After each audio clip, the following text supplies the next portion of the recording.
We're back with another look at the powerful ST2110 signal analysis capabilities of the Atlas NG.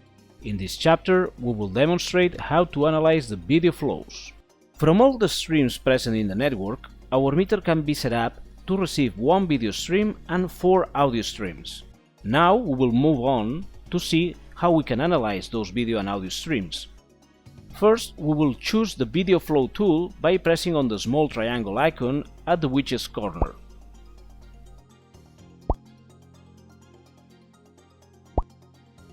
For every video stream, a primary flow and a secondary backup flow are streamed.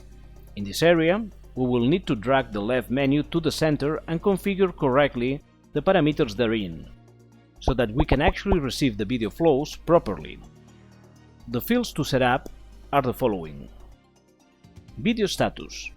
If both primary and secondary flows are on, we will visualize all their data in the panels table, but the video being decoded belongs to the primary flow.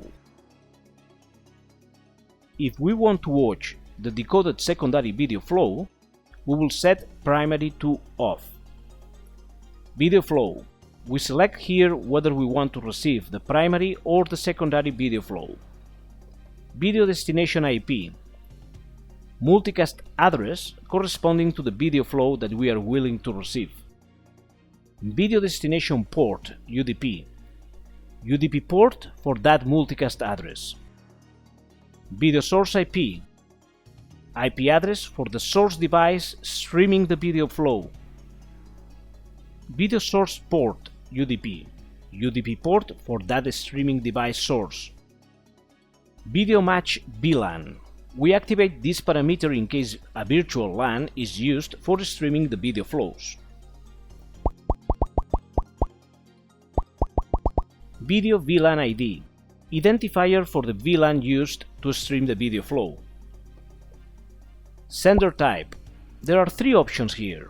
Wide. In this case we expect a large variability in the latency between packets, and therefore packet buffers at the receiving end need to be set accordingly. Narrow capped. There is less variability in the latency between packets, and the video gap between video frames is maintained in the packet transmission. Narrow linear.